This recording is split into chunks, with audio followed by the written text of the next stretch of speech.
నమస్కారం వార్తలకు స్వాగతం. ముందుగా ముఖ్యాంశాలు. CM Revanth Reddy press meet, పలు అంశాలపై వివరణ.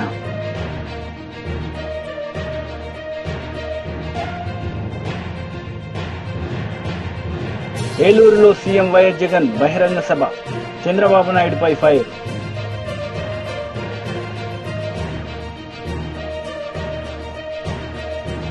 CM Revanth Reddy press meet నిర్వహించారు. ఈ సందర్భంగా ఇరు పార్టీలపై ఆయన మండిపడ్డారు. 2015 ఆగస్టు 30 నాడు ఇండియా టుడేకు ఒక ఇంటర్వ్యూ ఇచ్చాడు. ఈయన ఆర్ఎస్ఎస్ ఫిలాసఫర్. ఏమన్నాడంటే, there is no need for a caste based reservation now. No caste has remain backward. At the most continue reservation for SC ST for only 10 years. After that abolish completely. NG Vaidya RSS philosopher చాలా స్పష్టంగా 2015 అంటే ఎప్పుడు నరేంద్ర మోడీ గారు ప్రధానమంత్రిగా బాధ్యతలు చేపట్టిన సంవత్సరం తర్వాత NG Vaidya RSS ideology, RSS philosopher అసలు రిజర్వేషన్లను రద్దు చేయాలి, అసలు ఏ కాస్ట్లు కూడా వెనుకబడి లేవు, కాస్ట్ పరమైన రిజర్వేషన్లను రద్దు చేయాలి, ఎస్సీ ఎస్టీ రిజర్వేషన్లు కూడా ఇంకొక 10 సంవత్సరాలు కొనసాగించి వాటిని కూడా రద్దు చేయమన్నారు. వారు ఎప్పుడు చెప్పిండ్రు? 2015లో చెప్పిండ్రు. ఇప్పుడు 2025 వస్తుంది కాబట్టి దాన్ని దృష్టిలో పెట్టుకొని ఇప్పుడు రిజర్వేషన్లు తీసేయాలనేది వాళ్ళ ఉద్దేశము. దీనికి సంబంధించి క్లియర్గా ఎస్సీ ఎస్టీ రిజర్వేషన్లు ఒక భాగం అయితే 1978లో ఆనాటి రాష్ట్రపతి బిపి మండల్ నేతృత్వంలో ఒక కమిషన్ అపాయింట్ చేశారు. ఈ దేశంలో ఉన్న వేలాది బలహీన వర్గాల కులాలను అంచనా చేసి వాళ్ళ స్థితిగతులను పరిశీలించి పూర్తి స్థాయిలో గ్రౌండ్ నుంచి రిపోర్ట్ తయారు చేసుకొని ఒక నివేదిక ఇవ్వండి వాళ్ళ రిజర్వేషన్ల విషయంలో అంశాలు. బిపి మండల్ ఇచ్చిన కమిషన్ నివేదికను 1990లో విపి సింగ్ మండల్ కమిషన్ పేరు మీద 52% బీసీ జనాభా ఉన్నది, వాళ్ళకి 27% రిజర్వేషన్లు రికమెండ్ చేస్తున్నామని వారు ఇచ్చిండ్రు. ఆ రికమెండేషన్ని విపి సింగ్ గారు అమలు చేసినప్పుడు దేశం మొత్తం మండల్ కమిషన్కు వ్యతిరేకంగా భారతీయ జనతా పార్టీ కమండల్ పేరు మీద ఎల్కే అద్వానీ గారు రథయాత్ర చేపట్టి దేశం మొత్తాన్ని ఈ మండల్ కమిషన్ వర్సెస్ అంటే యాంటీ రిజర్వేషన్ మూవ్మెంట్ దేశంలో పెద్ద ఎత్తున ఉధృతంగా భారతీయ జనతా పార్టీకి సంబంధించిన ఆర్ఎస్ఎస్కు సంబంధించిన శ్రేణులు దేశం మొత్తంలో ఒక పెద్ద ఉద్యమాన్ని తీసుకొచ్చారు. మన ప్రాంతంలో 1990 తర్వాత ఈ రాష్ట్రంలో, ఆనాటి ఉమ్మడి రాష్ట్రంలో కూడా యాంటీ రిజర్వేషన్ మూవ్మెంట్ ఎంత ఉధృతంగా జరిగిందో, పిల్లలు కాల్చుకొని చచ్చిపోయినో మీరు అందరు చూసిండ్రు. అదే సమయంలో కోర్టుకు కూడా వెళ్ళారు. 9 మంది జడ్జిలు ఉండే ధర్మాసనం రిజర్వేషన్లు న్యాయసమ్మతమే, రిజర్వేషన్లను కొనసాగించాల్సిందే, ఇంతకంటే పెంచాలనుకున్నప్పుడు బలహీన వర్గాల యొక్క జనాభా లెక్కించి జనాభాను ప్రాతిపదికన మీరు రిజర్వేషన్లు పెంచాలి అని అప్పర్ లిమిట్ 50%కు క్యాప్ పెట్టారు. అంటే అప్పటికి 15% ఎస్సీలకు, 7.5% ఎస్టీలకు, 22.5% వీళ్ళకి రిజర్వేషన్లు ఉన్నాయి. ఇంకొక 27% బీసీలకు ఇస్తే 49.5% అయింది. 50% మించకుండా రిజర్వేషన్లను అమలు చేయండి. ఒకవేళ 50% అనే పరిమితిని తొలగించాలంటే ఈ దేశంలో బీసీల జనాభాను మొత్తం లెక్కించి ఆ జనాభాను మొత్తం గుర్తించిన తర్వాత మీరు 50% పరిధి దాటే నిబంధనను అప్పుడు మాత్రమే తొలగించడానికి అవకాశం ఉంటుందని Indira Sawhney versus union of India కేసులో స్పష్టంగా చెప్పింది. భారత్ జోడో యాత్ర సందర్భంగా రాహుల్ గాంధీ గారు కన్యాకుమారి నుంచి కాశ్మీర్ వరకు పాదయాత్ర చేసినప్పుడు ఈ దేశంలో ఉన్న మూలవాసులైన దళితులు కావచ్చు, గిరిజనులు కావచ్చు, బలహీన వర్గాలు కావచ్చు, రాహుల్ గాంధీ గారిని పదే కలిసి మీరు రాజ్యాంగబద్ధంగా ఎస్సీ ఎస్టీలకు రిజర్వేషన్లు ఇచ్చిండ్రు, మాకు కూడా రాజ్యాంగ భద్రత కల్పించి మా రిజర్వేషన్ల శాతాన్ని కూడా పెంచాలి అని రాహుల్ గాంధీ గారికి వినతి పత్రాలు ఇవ్వడము, రాహుల్ గాంధీ గారు ఆ వాదనతో ఏకీభవించడం, రాహుల్ గాంధీ గారు కాంగ్రెస్ పార్టీ విధానంలో ఎక్కడ కాంగ్రెస్ రాష్ట్రాలలో కానీ అదేవిధంగా కేంద్రంలో అధికారం వస్తే ఈ దేశంలో ఉండే బలహీన వర్గాల జనాభాను మొత్తం లెక్కించి 50% అనే నిబంధనను తొలగించి వాళ్ళ రిజర్వేషన్లు పెంచుతామని కాంగ్రెస్ పార్టీ విస్పష్టమైన విధానాన్ని తీసుకున్నది. ఆ విధానంలో భాగంగానే మా ప్రభుత్వం వచ్చిన ఎంబడే మంత్రివర్గంలో ఆమోదింపజేసుకొని శాసనసభలో చర్చ చేసి బీసీ జనాభాను లెక్కించడానికి అపాయింట్ చేసుకుంటా గవర్నమెంట్ నిధులు కూడా మేము ఇవ్వడం జరిగింది. ఇది మా విధానం. ఏలూరులో సీఎం వైఎస్ జగన్ బహిరంగ సభ నిర్వహించారు. ఈ సందర్భంగా టీడీపీ నేతలపై ఆయన మండిపడ్డారు. రాష్ట్ర చరిత్రలో ఎప్పుడూ జరగని విధంగా ఏకంగా చట్టం చేసి మరి 50% నా అక్క చెల్లెమ్మలకు నామినేటెడ్ పై ఇచ్చే పదవులు కానీ నామినేటెడ్ పై ఇచ్చే కాంట్రాక్టుల్లో కానీ ఏకంగా చట్టం చేసి నా అక్క చెల్లెమ్మలకు ఇస్తా ఉన్నా ప్రభుత్వం ఏదైనా ఉంది అనంటే అది జరిగింది ఎప్పుడైనా ఉంది అనంటే అది ఈ 59 నెలల కాలంలోనే మీ బిడ్డ హయాంలోనే అని కూడా ఈ సందర్భంగా చెప్పడానికి గర్వపడతా ఉన్నా. మొట్టమొదటిసారిగా రాష్ట్రంలో ఎప్పుడూ చూడని విధంగా ఈరోజు స్వయం ఉపాధికి మీ జగనన్న తోడుగా ఉంటూ ఈరోజు చిన్న చిన్న వ్యాపారాలు చేసుకుంటా ఉన్నవాళ్ళు, చిన్న చిన్నగా గ్రామాల్లో బతుకుతా ఉన్నవాళ్ళు వీళ్ళందరినీ కూడా చెయ్యి పట్టుకుని నడిపిస్తూ గతంలో ఎప్పుడూ కూడా జరగని విధంగా వాళ్ళందరికీ కూడా స్వయం ఉపాధికి ఎప్పుడు తోడుగా ఉంటూ రైతన్నలకు రైతు భరోసా, అక్క చెల్లెమ్మలకు ఓ ఆసరా, అక్క చెల్లెమ్మలకు ఒక 0 వడ్డీ, అక్క చెల్లెమ్మను వాళ్ళ కాళ్ళ మీద నిలబెడుతూ ఓ చేయూత, ఓ కాపు నేస్తం, ఓ ఈబీసీ నేస్తం.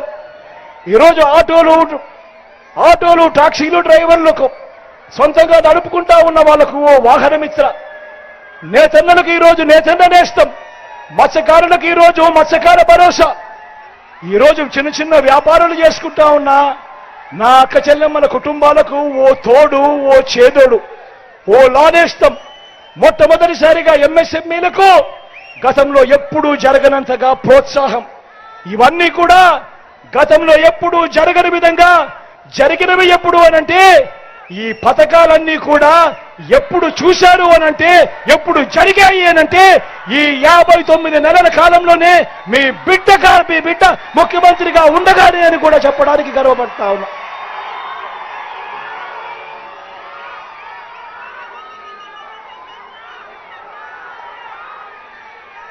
ఆలోచన చేయమని చెప్పి కోరుతా ఉన్నాం.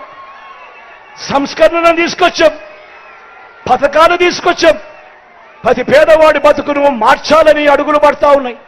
మొట్టమొదటిసారిగా గ్రామం బాగు కోసం, మొట్టమొదటిసారిగా వార్డు బాగు కోసం, మొట్టమొదటిసారిగా ఈరోజు గ్రామ వార్డు సచివాలయాలు వచ్చాయి అనంటే ఈరోజు 600కు పైగా సేవలు ఈరోజు గ్రామంలో అవన్నీ కూడా అందిస్తా ఉన్నాయనంటే 60-70 ఇళ్లకు ఈరోజు ఒక వాలంటీర్ వ్యవస్థ అందుబాటులో ఉన్నారు అనంటే ఈరోజు ఎక్కడా కూడా లంచాలు లేకుండా వివక్ష లేకుండా నేరుగా ఇంటికే వచ్చే పెన్షన్ వస్తా ఉంది అనంటే, నేరుగా ఇంటికే పౌర సేవలు అందుతా ఉన్నాయనంటే, నేరుగా ఈరోజు ఇంటికే పథకాలు అందుతా ఉన్నాయనంటే గతంలో ఎప్పుడూ కూడా జరగని విధంగా ఈరోజు గ్రామ స్థాయిలోనే వార్డు స్థాయిలోనే ఈరోజు వార్డు క్లినిక్లు, గ్రామ క్లినిక్లు, ఈరోజు విలేజ్ క్లినిక్లు ఈరోజు కనపడతా ఉన్నాయనంటే, నాడు నేడుతో బాగుపడిన గవర్నమెంట్ స్కూళ్ళు మన కళ్ళ ఎదుటే కనిపిస్తా ఉన్నాయనంటే, ఆ హాస్పిటళ్ళు, ఆ స్కూళ్ళు మన కళ్ళ ఎదుటనే ఈరోజు ఇంగ్లీష్ మీడియం బడులు కనిపిస్తా ఉన్నాయి అనంటే,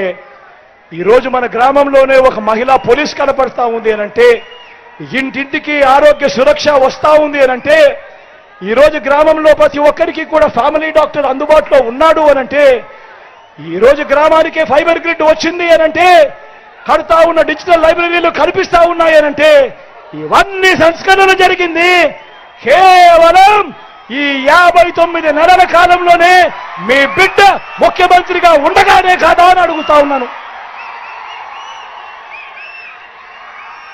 రైతన్నల బాగు కోసం గతంలో ఎప్పుడూ కూడా చూడని విధంగా రైతన్నలకు పెట్టుబడికి సహాయంగా రైతన్నలకు రైతు భరోసా ఇస్తా ఉన్నది ఎప్పుడు జరిగింది అనంటే అది ఈ 59 నెలల పాలనలో కాదా అని అడుగుతా ఉన్నాను మీ అందరి సమక్షంలో.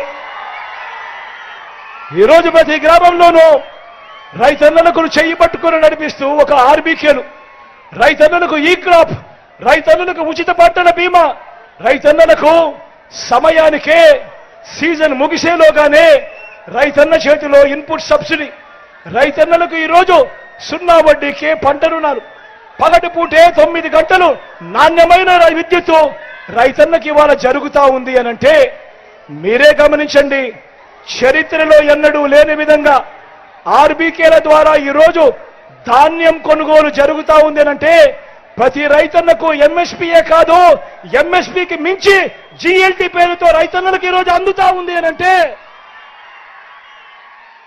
ఈరోజు తెలుగు రైతు రాష్ట్ర అధ్యక్షుడు మర్రెడ్డి శ్రీనివాస్ రెడ్డి మీడియా సమావేశం నిర్వహించారు. ఈ సందర్భంగా పలు అంశాలపై ఆయన మాట్లాడారు. మీరు ధైర్యంగా ఉండండి, మీకు తెలుగుదేశం పార్టీ కూటమి అండగా ఉంటుంది అని చెప్పేసి స్పష్టంగా కూడా చెప్పడం జరిగింది. పాడి పంట తోడు నీడ, పంటకి తోడుగా ఎప్పుడూ కూడా పాడి ఉండాలి. ఈరోజు పాడి కుటుంబ పోషణలో, పిల్లల చదువులో,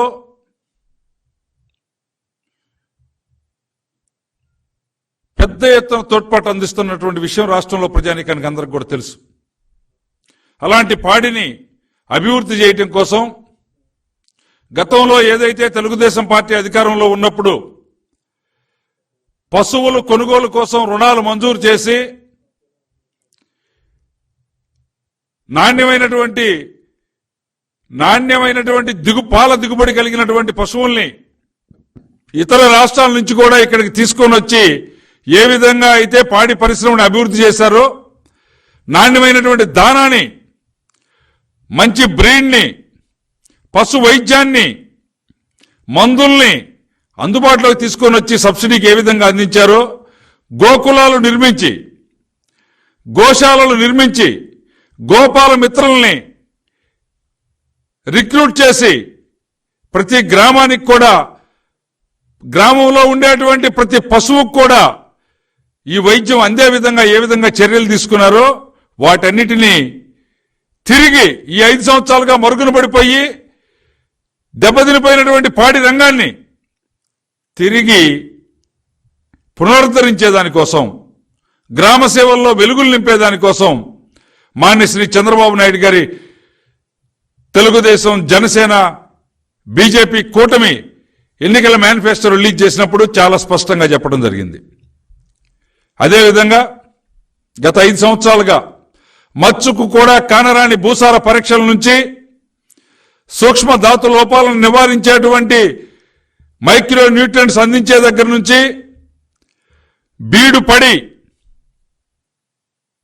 బీడు పారినటువంటి భూముల్ని, మల్లబడినటువంటి భూముల్ని దున్ని సేద్యానికి అనుగుణంగా మార్చేదానికి ఆనాడు చంద్రబాబు నాయుడు గారు అందించినటువంటి రైతు రథాల దగ్గర నుంచి, ఎన్టీఆర్ జలసిరి ద్వారా పాతాళ గంగని భూమిపైకి తీసుకొని వచ్చి రైతాంగానికి తోడు నిలిచిన దగ్గర నుంచి, విద్యుత్ కనెక్షన్స్ అందుబాటులో లేక సుదూర ప్రాంతాల్లో బోర్లు వేసుకున్నటువంటి రైతాంగానికి కూడా కేవలం 50,000 రూపాయలతోటి 5 లక్షల విలువ చేసేటువంటి సోలార్ పంపు సెట్లు అందించిన దగ్గర నుంచి, దేశంలోనే మొట్టమొదటి స్థానంలో నిలిపే విధంగా ఈ రాష్ట్రంలో 13 లక్షల ఎకరాలకు పైగా భూములకి మైక్రో ఇరిగేషన్ ద్వారా నీరు అందించిన అంశం దగ్గర నుంచి వీటన్నిటినీ కూడా తిరిగి పునరుద్ధరించడం ద్వారా 9 గంటల నాణ్యమైనటువంటి విద్యుత్తుని పగటి పూట రైతాంగానికి వ్యవసాయానికి అందించడం ద్వారా తిరిగి వ్యవసాయాన్ని ఆంధ్రప్రదేశ్లో లాభసాటిగా మార్చాలి. విత్తనం నుంచి విక్రయం వరకు రైతుకి అండగా ఉండేదానికోసం ఇప్పుడు నడుస్తున్నటువంటి వైఎస్ఆర్ ప్రభుత్వంలో ఏ విధంగా అయితే వైఎస్ఆర్సీపీ పార్టీ అధికార ప్రతినిధి నాగార్జున యాదవ్ మీడియా సమావేశం నిర్వహించారు. ఈ సందర్భంగా టీడీపీ నేతలపై ఆయన మండిపడ్డారు. చంద్రబాబు, నువ్వు జగన్మోహన్ రెడ్డి గారిని విమర్శించడం ఏమైనా నైతికత ఉందని అనిపించుకుంటుందా మీకు? దాంతో పాటు మరొక మూర్ఖుడు లోకేష్ ఏమంటాడు, జగన్మోహన్ రెడ్డి గారు బ్యాండేజ్ బబ్బులు అని అంటాడు. లోకేష్, నేను మిమ్మల్ని అడుగుతున్నా, చంద్రబాబు నాయుడు రాజమండ్రి సెంట్రల్ జైల్లో ఉన్నప్పుడు తల మీదున్న వెంట్రుక నుంచి అరికాలు దాకా లేని రోగం లేదని చెప్పాడు కదా. ఆ ఆరోగ్య సమస్యల్ని చూపించే కదా బెయిల్ వచ్చింది. ఈరోజు చంద్రబాబు నాయుడు బయటకు వెళ్తున్నాడు. లోకేష్, నువ్వు, నీ తల్లి, లేకపోతే నీ భార్యమ్మని అందరు కలిసి ఏమైనా పసరు నూరి చంద్రబాబు నాయుడు నోట్లో పోసాడా? ఆ ఆరోగ్య సమస్యలన్నీ పోయినాయి. అటువంటి పసరు, అటువంటి ఫార్ములా ఏమైనా ఉంటే రాష్ట్ర ప్రజలకు చెప్పొచ్చు కదా. బ్యాండేజ్ బబ్లు అంటున్నారే, నిన్నేమని పిలవాలి? ఫ్యాటీ బంటి లోకేష్ అని పిలిస్తే సరిపోతుందా? స్విమ్మింగ్ పూల్ స్వీటీ అని పిలిస్తే సరిపోతుందా? అమెరికాలో తిరిగినటువంటి బఫూన్ గార్డ్ అని పిలిస్తే సరిపోతుందా? కాబట్టి లోకేష్, నోరు అదుపులో పెట్టుకో. నువ్వు ఇంట్లో రాయ ఎత్తలేని వాడివి వీధిలో రాయి ఎత్తుతానని ప్రగల్భాలు పలికితే జాగ్రత్త. ఇటువంటి జగన్మోహన్ రెడ్డి గారి పైన ఇటువంటి తప్పుడు సంభాషణలు చేస్తే, తప్పుడు ప్రేలాపనలు పేలితే మాత్రం అంతకంతకు అనుభవిస్తావు లోకేష్. జాగ్రత్తగా ఉంటే మంచిది అనుకుంటా. మరొకటి, పరాయి ఆస్తులను దోచుకుంటున్నాడు జగన్మోహన్ రెడ్డి. జగన్మోహన్ రెడ్డి గారి డిఎన్ఏలోనే దోచుకోవడం ఉందని మరో మూర్ఖుడు పవన్ కళ్యాణ్ అంటాడు. తప్పే లేదు పవన్ కళ్యాణ్, నువ్వు పరిటాల ఆస్తులను దోచుకుంటేనే నీకు గుండు కొట్టించారు. పరిటాల రవి ఆస్తుల్ని దోచుకుంటారని తెలిస్తే నిన్ను గుండు కొట్టించి సున్నం బొట్లు పెట్టి గాడిదల మీద ఊరేగించిన వైనం తప్పే లేదు. నీలాంటి తప్పుడు వాడికి అటువంటి శిక్ష పడాల్సిందే. జగన్మోహన్ రెడ్డి గారి డిఎన్ఏలో రైతులకి ఇవ్వడంగానే తెలుసు, అమ్మఒడి పంచడమే తెలుసు, పేద రైతుల్ని ఆదుకోవడం తెలుసు, మహిళా పక్షపాత వేయడం తెలుసు, యువతకు ఉద్యోగాలు ఇవ్వడం తెలుసు, విద్యార్థికి పుస్తకాలు ఇవ్వడం తెలుసు. జగన్మోహన్ రెడ్డి గారి రాజకీయ జీవితంలో ఇవ్వడమే గాని తీసుకోవడం అనేటువంటి తెలియనటువంటి నాయకుడు మా జగన్మోహన్ రెడ్డి గారు. కాబట్టి తీసుకోవడం, దాచుకోవడం, దోచుకోవడం అనేది నీ దత్తత తండ్రి చంద్రబాబు నాయుడికి తెలుసు.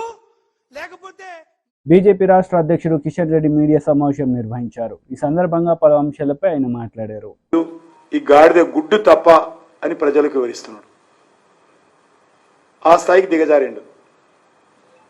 గాడిద గుడ్డు తప్ప ఈరోజు తెలంగాణ ప్రజలకు ఎన్నికల ముందు చెప్పాల్సిందేమీ లేదు. నిన్న మొన్న రాజ్యాంగం అన్నాడు, నిన్న సాయంకాలం నుంచి గాడిద గుడ్డు పెట్టుకొని ఊరేగుతున్నాడు.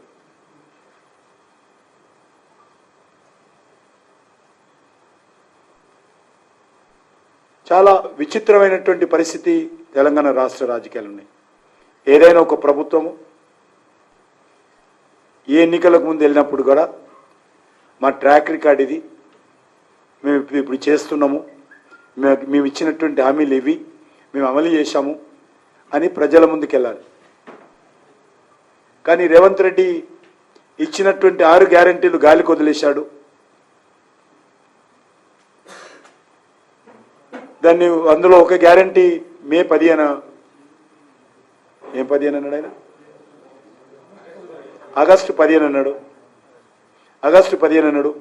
మిగతా గ్యారంటీల గురించి మాట్లాడడం లేదు. మరి ఈరోజు ఈ పార్లమెంట్ ఎన్నికల్లో కాంగ్రెస్ పార్టీ పరిస్థితి రోజు రోజుకు దిగజారుతున్నది. కాంగ్రెస్ పార్టీ పట్ల ప్రజలలో వ్యతిరేకత పెరుగుతూ ఉన్నది.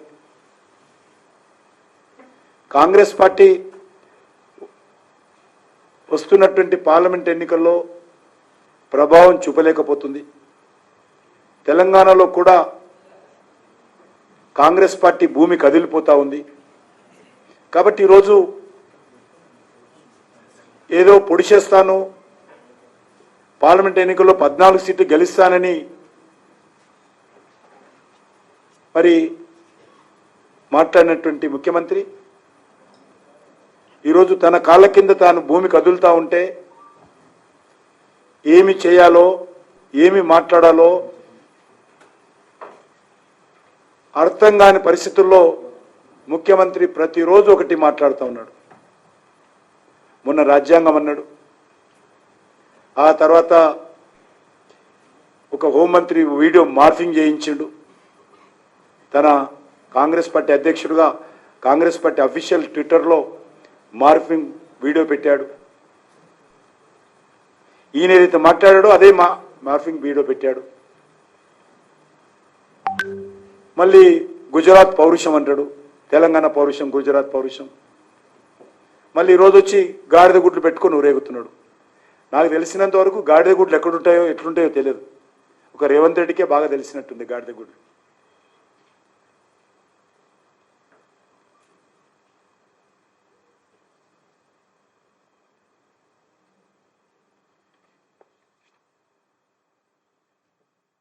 గుజరాత్ పెత్తనమట. టీడీపీ పోలిట్ బ్యూరో సభ్యుడు యనమల రామకృష్ణ మీడియా సమావేశం నిర్వహించారు. ఈ సందర్భంగా పలు అంశాలపై ఆయన మాట్లాడారు. మేము ఆ మేనిఫెస్టో కూడా ఈ కూటమి తయారు చేయడం జరిగింది. ఆ విధంగా ప్రజలకు అందించడం కూడా జరిగింది. ఇది రెండో ఇష్యూ చూస్తే, ఈ మేనిఫెస్టో ఈ కూటమి మీద చాలా గురుతర బాధ్యతని పెట్టుకోవడం జరిగింది. ఈ మేనిఫెస్టో వల్ల చాలా బాధ్యతలు పెరుగుతాయి రేపు రాబోయేటువంటి కూటమి యొక్క ప్రభుత్వం మీద. అంచేత ఆ బాధ్యతలు కూడా దృష్టిలో పెట్టుకుని ఈ యొక్క మేనిఫెస్టో తయారైంది. అంచేత ముందు రాష్ట్రం ఏ విధంగా అయితే సర్వనాశనం అయిందో, ఈ 5 సంవత్సరాల్లో ఈ ప్రభుత్వం నాశనం చేసిందో జగన్ ప్రభుత్వం, ఆ వినాశనం నుంచి ఈ ఆంధ్రప్రదేశ్ ని విశిష్ట దిశకి తీసుకెళ్లాలనేటువంటి ఉద్దేశంతో మేనిఫెస్టో తయారు చేయడం జరిగింది.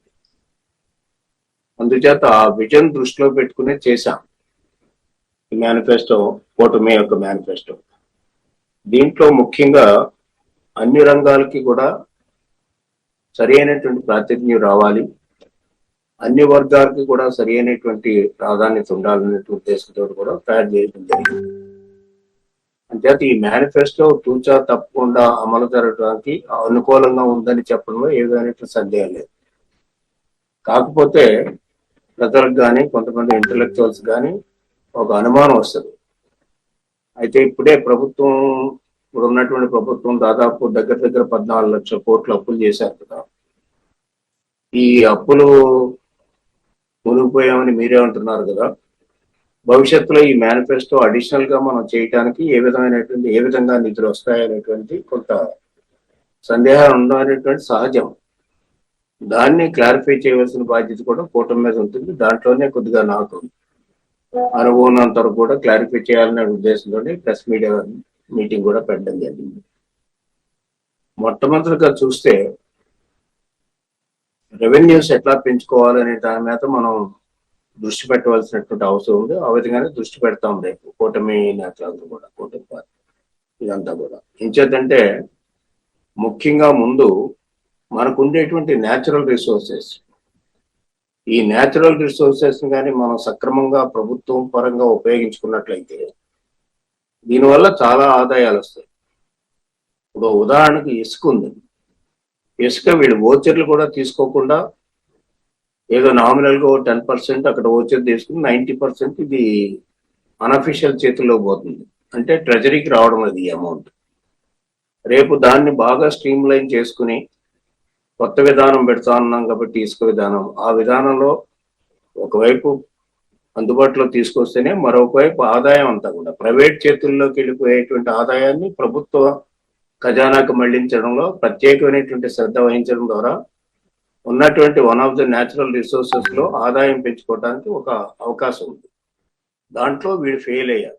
ఆ ఇసుకని వీళ్ళు సొంతానికి ఉపయోగించుకున్నారు తప్ప. వార్తలు ముగించే ముందు ముఖ్యాంశాలు మరోసారి. CM Revanth Reddy press meet, పలు అంశాలపై వివరణ.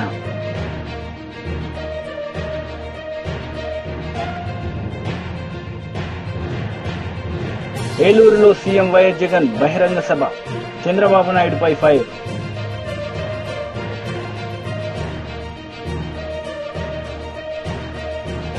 ఈ వార్తలు ఇంతటితో సమాప్తం. తిరిగి ప్రసారమయ్యే వార్తల్లో మళ్ళీ కలుద్దాం.